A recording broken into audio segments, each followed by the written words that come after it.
is a tale as beautiful as life, and as timeless as the stars in the sky.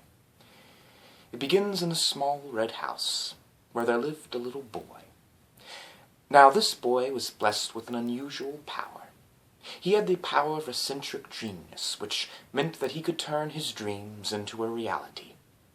Well, at the moment, the boy was sitting down on the floor, and he was playing with his toy soldiers, getting them into imaginary battles, and driving his tank over them, and flying his little plane up above in the air. Well, sitting close by was the boy's mother, who was reading a book. And as the mother sat there, she heard the phone ringing in the kitchen, and she stood up and she decided to go get it. Well, she left the room, and the boy watched her for a moment, and when he was sure she was gone, he stood up, and he looked down at his toy soldiers, and he let out a huff. And he kicked one down on the floor. Now that he thought about it, the toy soldiers were rather plain and rather boring, and he just needed something more interesting. Well, as he stood there, he heard a meow, and he noticed the cat, who had been laying beneath the potted plant there for a moment, walking up to him. And the cat, it walked over to him, and it began to rub up against him, purring and meowing. And the boy, he didn't really like the cat, and he remembered something. He remembered he had a toy gun in his back pocket. So he pulled out the toy gun, and he yelled out, "Bam! Bam, bam, bam!" And the cat ran out, and it ran and hid beneath the cabinet, and looked out at him with its yellow eyes, and it realized when the whole thing was a joke. It let out a hiss, but the boy at this point was laughing very hard. Indeed, he was laughing so hard that he fell down on the floor and began hitting his fist against the carpet, and tears were trickling down his eyes. Well, as he laid there, he looked over at one of his toy soldiers. And he picked it up, and he stood up, and he looked at it for a moment. Well, outside, the thunder was rumbling, and lightning was flashing, and he could hear the rain on the window. And he continued to stare at the toy soldier. And all at once behind him, shadows grew. Shadows of soldiers in the midst of battle, yelling and screaming, explosions going off. And the boy continued to look, and it seemed like the sounds grew louder and louder, until there was a roaring in his ears, and then suddenly he dropped the toy soldier down on the floor. And this eccentric spark shot up in his eyes. The boy had an idea. He raced down to the basement, and he began to work on his next great invention. The boy first got out a Tesla coil and began to watch the electricity, jotting down notes as he did. Then he began to get his hammer, and he began to hammer metal, and he began to work constantly, making many blueprints and drawing complicated mathematical formulas on the boards. Mathematical formulas that are so complicated that no human being alive, not even our smartest mind, could possibly understand them. But soon enough the boy was finished. He held up in his hands a remote control, with like a big red ball at the end of it, and a smile formed on the boy's face, and he raced upstairs. Well, he came towards his toy soldiers, and he put on his sunglasses, and he looked down at them. Well, the cat was sitting nearby, and it looked out, and it watched the boy. The boy, he began to press a few buttons and rev up, and he plugged a little controller into this little box that controlled the electrical input. And finally, he looked down, and he pressed the button.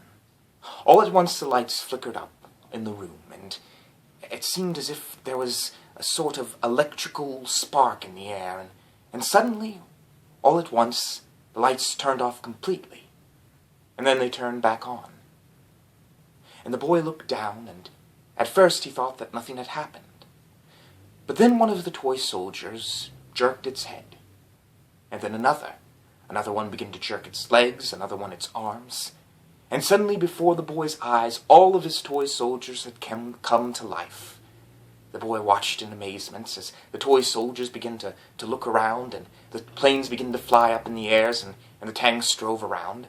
One of the toy soldiers kept eyeing its gun and trying to figure out what it was, and he was about to pull the trigger, but the boy suddenly went and suddenly all the toy soldiers looked up. And the boy said, "What?" And suddenly all the toy soldiers stood at attention. "Forward, march!" And so the toy soldiers did as he commanded. The toy soldiers began to walk around in a line. led by Orter, one of the toy soldiers, who I will be giving the name Orter for clearancy, and another one following named Jinx, who I will be giving the name Jinx for clearancy, not because it was necessarily the toy soldier's name. Anyways, the toy soldiers began to march around the room with the boy, and the boy stood proudly, realizing he had a whole army at his command. Well, anyways, finally the boy yelled, "Halt!" And all the toy soldiers, they halted, except for Jinx, who ran straight into the back of Orter.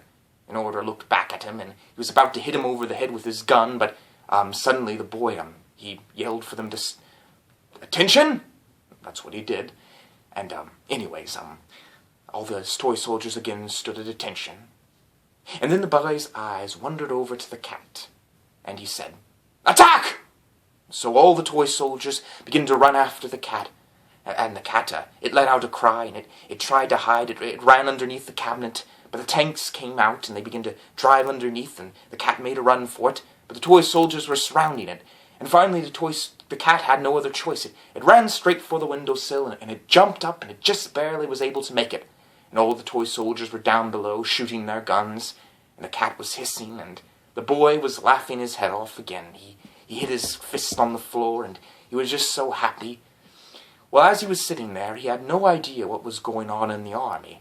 Jinx, who had been rather mad at Orter, was getting into a fight with him now, and the two were in the midst of a fist brawl, the toy soldiers punching each other, and all the other toy soldiers were cheering him on, yelling and screaming for them to continue their fight.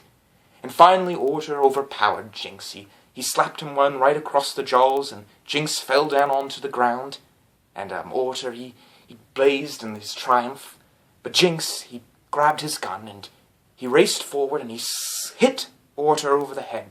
And Orter fell down, and Jinx, he hit again and again, and the head of Orter rolled off, and one of the toy soldiers knocked back against another one, and the guns began firing off. And suddenly there was pandemonium amongst the toy soldiers. They were all fighting amongst themselves, and the boy, he stood up, and he gazed in awe as he watched these toy soldiers in an epic battle. And he tried to yell for them to stop, but one plane came soaring straight at him, and it shot at him, and he just had to barely just glance down, and he was just barely able to grab the pillow and just hide himself underneath it. Anyways, the boy, he raced over, and he hid beneath the couch. Well, after a little while, he looked out, and he couldn't believe the sight that he beheld. All around, the toy soldiers were fighting. They were causing all sorts of destruction. They burned the carpet of the floor, and one of them knocked over a vase. At the very moment, they had caused a little bonfire, and they were trying to roast the cat. And the cat, it let out a meow and asking for help almost. And the boy, he looked over, and he realized that the remote control was all the way over on the other side of the room.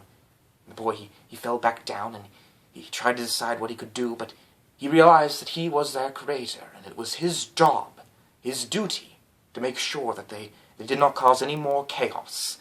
So the boy, he plucked up his courage, and he stood tall, and he walked out amongst all the toy soldiers. Well, all at once the toy soldiers, they stopped fighting, and they rolled forward, and the boy stood there, and one of the planes came flying straight for him, but the boy, he swung his pillow, and it hit the plane, and the plane went roaring, and it slammed straight into the wall. Well, anyways, all the toy soldiers began firing their guns at their boy, but they were no use. They just glanced right off him. And the boy, he ran forward like a great giant, and he swept his pillow across, and the toy soldiers began flying in the air. And the boy hit them again and again, trying to get to the remote control. But then he heard a cry, the meow, and he realized the cat was in trouble, and he ran forward, and he was able to get out of the way, and he was able to free the cat. Well, anyways, the toy soldiers were coming all around, and the toy soldiers were up on the couch, and they were firing at the boy, and the boy swung his pillow again. But then ropes began flying around in the air, and they caught the boy, and the boy fell down, and he struggled for a moment, but the toy soldiers roped around him, and they tied him down on the floor. Well, the cat was tied down too. It wasn't a very quick escape.